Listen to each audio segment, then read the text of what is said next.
students, I am Rekha Kalra from Takshashila model school. बच्चों, आज हम पाठ पढ़ेंगे सिक्ता सेतु, जिसका अर्थ है रेत का पुल। हमने संस्कृत में 2 तरह के पाठ पढ़े हैं। 3 तरह के होते हैं। 2 तरह में जैसे एक हमने स्वर्णकाक है, जिसको हम गद्यांश के नाम से जानते हैं, जो कहानी होती है। दूसरा हमने पढ़ा श्लोकों को, जिसको हम पद्यांश या श्लोकांश के नाम से जानते हैं। तीसरी तरह का पाठ होता है नाट्यांश, जिसमें नाटक की तरह पाठ को पढ़ाया जाता है। तो बच्चों, यह पाठ हमारा नाट्यांश पर आधारित है। तो इसमें हमारे पेपर में आने वाला खंड घ, जिसको हम पठितावबोधन के नाम से जानते हैं, उसमें हमारे पास 3 गद्यांश, पद्यांश और नाट्यांश आते हैं, जिसके नीचे प्रश्न दिए हुए होते हैं और हमें उनके उत्तर लिखने होते हैं। तो बच्चों, इस पाठ को ध्यान से हम पढ़ेंगे।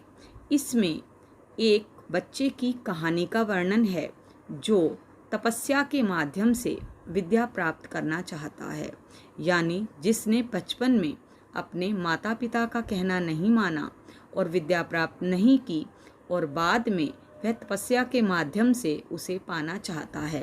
तो बच्चों, इसे हम चित्र के माध्यम से सबसे पहले कहानी को समझने का प्रयास करते हैं कि कहानी क्या है। देखिए, इस चित्र को ध्यान से देखो बच्चों। ये जो पेड़ के नीचे बैठा है बच्चा, इसका नाम तपोदत्त है। तपोदत्त जो आप देख रहे हैं, जो तपस्या में लीन है। किस लिए लीन है? वो विद्या प्राप्त करने के लिए तपस्या कर रहा है। और इधर आपको दिखाई दे रहे होंगे, ये इंद्र हैं, जो कि एक पुरुष का वेश धारण करके समुद्र के किनारे पर बैठे हैं। बच्चों, एक तरफ यह समुद्र का तट दिखाई दे रहा है और दूसरी तरफ वहाँ सामने पेड़ के नीचे एक बच्चा बैठा तपस्या कर रहा है। जैसे ही बच्चे को ये दिखाई देता है कि एक पुरुष रेत से पुल बनाने का काम कर रहा है। आप देख रहे हैं, इंद्र के हाथों में रेत है और पानी का तेज बहाव है, और वे रेत से पुल बनाने का कार्य कर रहे हैं। बच्चों, आप जानते हैं कि क्या रेत से पुल बनाया जा सकता है? नहीं। तो ऐसे ही इस बच्चे ने भी देखा कि ये पुरुष रेत से पुल बनाने का कार्य कर रहे हैं, तो वो उन पर हंसता है, मजाक करता है और कहता है, क्या इतने तेज प्रवाह में रेत से पुल बनाया जा सकता है? तो इंद्र क्या कहते हैं? यहाँ इंद्र उनको केवल मार्गदर्शन के लिए यहाँ पर वो इस तरह का उदाहरण प्रस्तुत कर रहे हैं। वो उस बच्चे का मार्गदर्शन करना चाहते हैं। तो जैसे ही बच्चा उन्हें कहता है, उस समय इंद्र बच्चे को किस तरह से समझाते हैं, उसका वर्णन इस पाठ में किया गया है। वो कहते हैं कि जिस तरह से इतने तेज प्रवाह में हम रेत से पुल नहीं बना सकते, उसी तरह से बिना लिपि और अक्षर ज्ञान के हम विद्या प्राप्त नहीं कर सकते। यानी कोई भी कार्य हमें कठोर परिश्रम के साथ करना होता है, और वो प्रारंभ से ही हमें शुरू कर देना चाहिए। तो वो उस बच्चे का मार्गदर्शन करने के लिए उसे कहते हैं कि प्रारंभिक शिक्षा के लिए हमें पहले गुरुकुल में जाना चाहिए। तो बच्चा इसको कैसे समझता है और इस कहानी के माध्यम से कैसे इंद्र उसका मार्गदर्शन करते हैं, आइए इस पाठ में हम वापस हिंदी अनुवाद पर चलते हैं बच्चों। तो आप निकालें अपने पाठ को शुरू से, जिसको हम हिंदी अनुवाद से पढ़ेंगे। पाठ का नाम सिक्ता सेतु और अर्थ है रेत का पुल। तो यहाँ से हमारा पाठ शुरू होता है बच्चों। ततः प्रविशति तपस्यारतः तपोदत्तः। ततः इसके बाद, प्रविशति प्रवेश करता है, तपस्यारतः तपस्या में लीन, तपोदत्तः तपोदत्त। इसके बाद तपस्या में लीन तपोदत्त प्रवेश करता है। तपोदत्त है, अहम अस्मि तपोदत्त है, मैं तपोदत्त हूँ। बाल्ये पितृचरणै कलेश्यमानो अपि विद्यां न अधीतवान अस्मि। बाल्य बचपन में पितृचरणै पिता के द्वारा डांटे जाने पर, क्लेश्यमानो अपि, क्लेश किया जाना, डांटा जाना, बच्चे को धमकाना, तो पिता के द्वारा डांटे जाने पर भी विद्याम न अधीतवान अस्मि, मैंने विद्या प्राप्त नहीं की। तस्मात्, इसीलिए सर्वै कुटुंबी भी मित्रै ज्ञातिजनैश्च गर्हितो अभवन्, इसलिए सभी कुटुंबियों के द्वारा, जो सगे संबंधी हमारे होते हैं, परिवार के लोग होते हैं, उनके द्वारा, मित्रै मित्रों के द्वारा, ज्ञातिजनैश्च बंधु बांधवों के द्वारा, गर्हितो अभवन् मैं निंदित हुआ हूँ। यानी मैंने अपने पिता के द्वारा डांटे जाने पर भी विद्या प्राप्त नहीं की, इसलिए सभी परिवारजनों के द्वारा, मित्रों के द्वारा और बंधु बांधवों के का निंदा का पात्र भी बना हूँ। ऊर्ध्वम निष्कस्य, लंबी सांस लेकर, हा विधे किम इदम मया कृतम, हाय विधाता, किम इदम क्या, इदम यह, मया मैंने, कृतम कर दिया यह मैंने क्या कर दिया। कीदृशी दुर्बुद्धि आसीत तदा, उस समय मेरी बुद्धि कैसी थी, यानी दुष्ट थी। एतदपि न चिंतितम यत्, मैंने यह भी नहीं सोचा कि, यत् जब तय हलंत होता है इसका अर्थ होता है कि, परिधानैरलंकारैर्भूषितो अपि न शोभते नरो निर्मणि भोगी सभायाम यदि वा गृहे। तो बच्चों, इस पाठ को बड़े ध्यान से सुनना, उसका हिंदी अनुवाद सुनना, क्योंकि इसके बीच बीच में हमने प्रश्न भी डाल रखे हैं और उन प्रश्नों को आपको फेयर कॉपी में करना भी है, तो ध्यान से सुनिए। तो वो कहता है तपोदत्त कि मैंने यह भी नहीं सोचा कि परिधान होती है वस्त्र, कितने भी हम सुंदर वस्त्र धारण करने, अलंकार उससे सुशोभित हो जाएं, न शोभते नरो, लेकिन फिर, और आभूषणों से, अलंकार में ना आभूषणों से सुशोभित हो जाएं, लेकिन न शोभते नरो, मनुष्य सुशोभित नहीं होता। मनुष्य चाहे कितने ही सुंदर वस्त्र पहन ले, अलंकारों से विभूषित हो जाए, तो भी मनुष्य सुशोभित नहीं होता। निर्मणि भोगी, जिस प्रकार से सांप बिना मणि के सुशोभित नहीं होता, उसी तरह से मनुष्य भी बिना विद्या के सभा में या घर में कहीं भी सुशोभित नहीं होता। कहने का भाव यह है, मनुष्य चाहे कितने ही आभूषणों को पहन ले, कितने ही सुंदर वस्त्र पहन ले, लेकिन यदि उसके अंदर विद्या नहीं है तो वह मनुष्य चाहे सभा हो या घर हो, कहीं भी सुशोभित नहीं होता। कैसे सुशोभित नहीं होता? जिस प्रकार से मणि के बिना कोई भी सांप सुशोभित नहीं होता। किंचित विमृश्य, कुछ सोचकर, भवतु, अच्छा, किम एतेन, इससे क्या, दिवसे मार्ग भ्रांतै संध्याम यावत यदि गृहम उपैति तदपि वरम, दिन में मार्ग भ्रांत है, रास्ता भटका हुआ, संध्याम यावत, शाम तक, यदि गृहम उपैति, यदि घर वापस लौट आता है, तदपि वरम, वो भी श्रेष्ठ है। न असौ भ्रांतो मन्यते, तो वह भूला हुआ नहीं कहलाता। जिस तरह से हिंदी में एक उक्ति है कि दिन का भूला यदि शाम को वापस आ जाए तो वह भूला नहीं कहलाता, तो इसका अर्थ यही है बच्चों कि दिन में रास्ता भटका हुआ शाम तक यदि वह घर आ जाए तो भी श्रेष्ठ है, तो वह भूला हुआ नहीं कहलाता। वो क्यों कहता है ऐसा? वो ये सोचता है कि मैंने बचपन में विद्या ग्रहण नहीं की, जो मेरा विद्या ग्रहण करने का समय था मैंने कुछ समय बर्बाद कर दिया, लेकिन अब मुझे समझ में आ गया है तो मैं अब भी विद्या ग्रहण कर लूँ तो ये बुरा नहीं है, वो मनुष्य भटका हुआ नहीं कहलाएगा।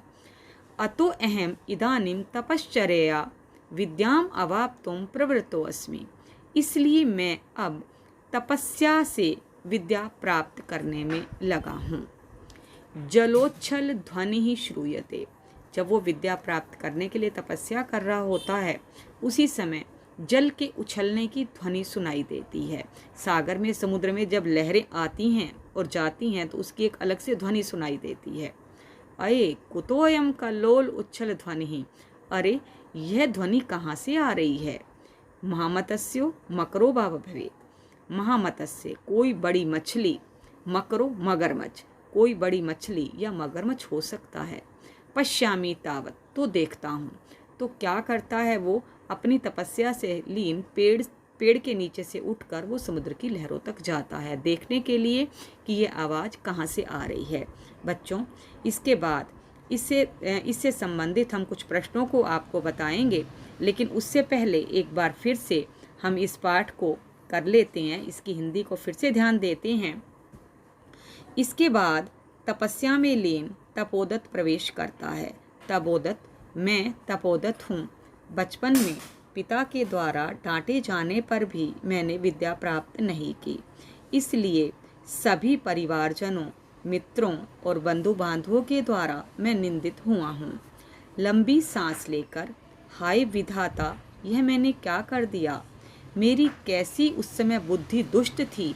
मैंने यह भी नहीं सोचा कि सुंदर वस्त्रों और आभूषणों से सुशोभित होने पर भी मनुष्य सभा में अथवा घर में उसी तरह से सुशोभित नहीं होता जिस तरह से बिना मणि के सांप सुशोभित नहीं होता। कुछ सोच समझकर, अच्छा इससे क्या, दिन में भूला हुआ शाम तक यदि घर लौट आता है तो वह भी श्रेष्ठ है, तो वह भूला हुआ नहीं कहलाता। इसलिए मैं अब तपस्या से विद्या को प्राप्त करने में लगा हूँ। जल के उछलने की ध्वनि सुनाई देती है।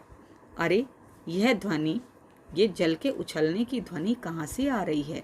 कोई बड़ी मछली या मगरमच्छ हो सकता है, तो मैं देखता हूँ।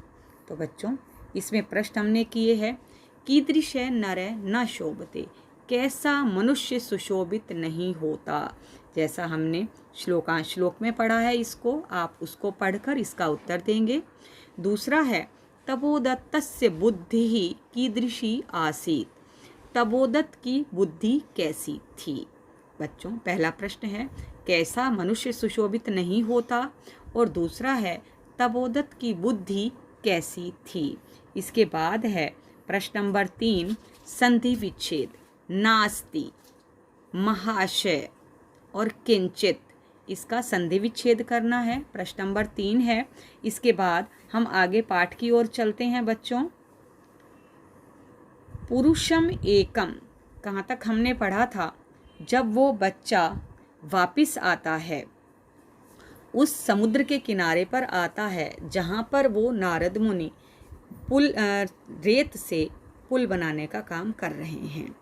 पुरुषम एकम सिक्ता भी सेतु निर्माणम प्रयासम कुर्वाणम दृष्टवा साहसम, एक पुरुष को सिक्ता भी रेत से पुल बनाने के प्रयास को करते हुए देखकर हंसने लगा। हंत, नास्ति अभावो जगति मूर्खानाम, अरे इस संसार में मूर्खों का अभाव नहीं है, मूर्खों की कमी नहीं है। तीव्र प्रवाहायाम नद्याम मूढ़ो अयम सिक्ता भी सेतुम निर्मातुम पर्यतते, तीव्र प्रवाह में नदी में यह मूर्ख रेत से पुल बनाने के कार्य में लगा हुआ है।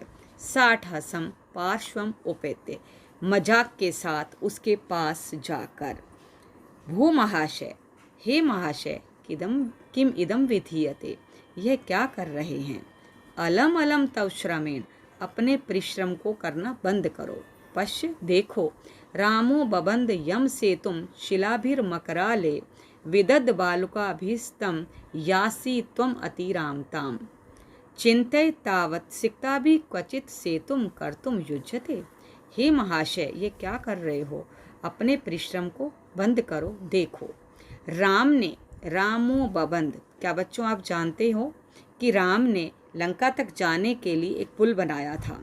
तो रामो बबंद यम सेतुम शिलाभिर्मकराले, राम ने जिस पुल को चट्टानों की सहायता से बनाया था, विद बालुका भी त्वम यासी त्वम आतिरामताम, तुम उसी पुल को रेत से बनाने के कार्य में लगे हो। तुमने तो त्वम अतिरामताम, तुमने तो राम को भी पीछे छोड़ दिया। चिंतय तावत, तो सोचो, सिक्ता भी क्वचित सेतु कर्तुम युज्यते, तो कहीं रेत से भी पुल बनाने का कार्य हो सकता है। पुरुष है, भो तपस्विन, हे तपस्वी, कथम माम अवरोधम करोषु, मेरा रास्ता क्यों रोक रहे हो। प्रयत्नेन किम न सिद्धम भवति, प्रयत्न से क्या सिद्ध नहीं होता। का आवश्यकता शिलानाम, पत्थरों की या चट्टानों की क्या आवश्यकता है। सिक्ताभिरेव सेतुं करिष्यामि स्वसंकल्प दृढ़तया। तो रेत से ही सिक्ताभिरेव सेतुं करिष्यामि, रेत से ही पुल बनाने का कार्य करूँगा। अपनी संकल्प दृढ़ इच्छा शक्ति के साथ मैं इस कार्य को करूँगा। तपोदत्त: आश्चर्यं किम सिक्ताभिरेव सेतुं करिष्यसि? क्या रेत से ही पुल का निर्माण करोगे? सिक्ता जल प्रवाहे स्थास्यन्ति, रेत जल के प्रवाह में ठहरेगी क्या? भवता चिंतितं नैव, आपने यह सोचा या नहीं? इसके बाद है बच्चों इसके प्रश्न। से मूढ़ है किम कर्तुम प्रयतते, वह मूर्ख क्या करने की कोशिश कर रहा था? जगति केशाम अभावे नास्ति, इस संसार में किसका अभाव नहीं है? बच्चों इन प्रश्नों को आप फेयर कॉपी में करेंगे। धन्यवाद।